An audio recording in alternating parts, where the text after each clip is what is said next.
بسم اللہ الرحمن الرحیم نحمدہ ونصلی ونسلم علی رسولہ الکریم وعلی آلہ واصحابہ اجمعین اما بعد فاعوذ باللہ من الشیطان الرجیم بسم اللہ الرحمن الرحیم وَلَقَدْ كَرَّمْنَا بَنِي آدم صدق اللہ مولانا العظیم۔ معزز سامعین و ناظرین، ماہ ذوالحج کے اندر قربانی کی گہما گہمی میں قربانی کے حوالہ سے ہی پیغام آپ کے ساتھ ربانی آفیشل چینل کے توسط سے شیئر کیے جا رہے ہیں۔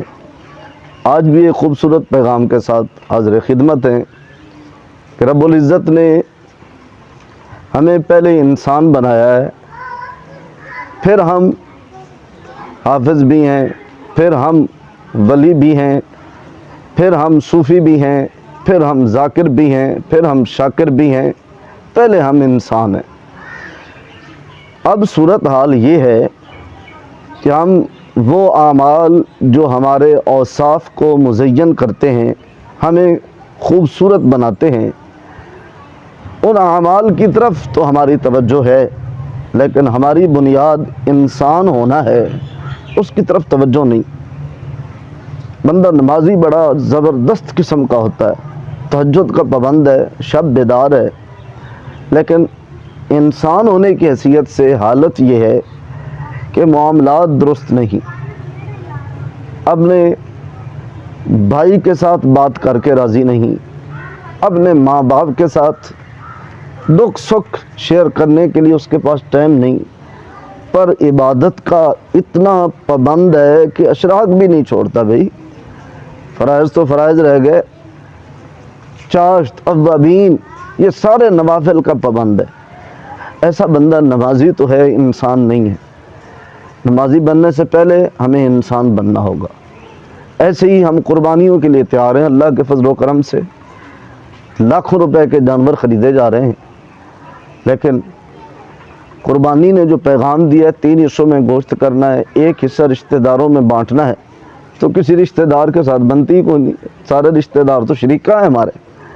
سوچئے ضرور، آج یہی پیغام دینا ہے۔ وَلَقَدْ كَرَّمْنَا بَنِي آدم، انسان معزز ہے انسان بن کر، اولاد آدم بن کر۔ تو اولاد آدم میں آدمیت و انسانیت ہے، اور انسانیت پیار و محبت کا نام ہے، ہمدردی کا نام ہے، معاشرے کے ساتھ وابستگی اور قلبی لگاؤ کا نام ہے۔ اگر ہمارے اندر قربانی مہنگی قربانی کرنے کے جذبات موجزن ہوں، اور جانور کے عیوب و نقائص چیک کرنے کے ہمارے اندر جذبہ موجود ہو، اور ہم عیب دار جانور کو رد کر دیں اور بے عیب جانور منتخب کریں، تو اپنے وجود پر بھی نظر ڈالیے گا، کہیں ہم عیبی تو نہیں؟ کیا ہمارے اندر انسانیت ہی ختم تو نہیں ہو چکی؟ ایسا تو نہیں ہے کہ سڑک پہ گرے ہوئے اور ایکسیڈنٹ احباب کو سنبھالنے کی بجائے ان کی جیبیں خالی کرنے پہ ہم لگے ہوئے ہوتے ہیں؟ کہیں ایسا تو نہیں کہ ہم جو مزدور رکھتے ہیں اس کو کم مزدوری پر مجبوراً راضی کر لیتے ہیں؟ یہ ساری چیزیں انسانیت کے خلاف ہیں۔ کہیں ایسا تو نہیں کہ ہم پرندوں کو بھوکا اور پیاسا رکھنا برداشت کر جاتے ہیں اور خود 3 روٹیاں ٹیرتے ہیں؟ کہیں ایسا تو نہیں کہ ہمارے پڑوس میں یتیم اور مسکین بھوکے رات گزارتے ہیں اور ہم آئے روز گوشت کے ساتھ اور کباب کے ساتھ اپنے پیٹ کو بھرتے ہوئے دکھائی دیتے ہیں؟ اگر ایسا انداز ہے ہمارا، تو آئیے پہلے ہم بہترین انسان بنیں، پھر قربانی کیجئے۔ قربانی کرنے والے احباب کو یہی پیغام ہے، اور ہر اچھے عمل کرنے والے ساتھی کو یہی پیغام محبت ہے کہ آپ نمازی، حاجی، روزے دار، قاری، مفتی، عالم، صوفی، ذاکر سب کچھ بنیں، لیکن پہلے انسان بنیں۔ رب العزت ہمیں کامل انسان بننے کی سعادت نصیب فرمائے۔ کل انشاءاللہ العزیز ایک نئے پیغام کے ساتھ حاضر ہوں گے، تب تک کے لیے اجازت چاہتے ہیں۔ وصلی اللہ تعالی علی خیر خلقہ محمد وعلی آلہ واصحابہ اجمعین.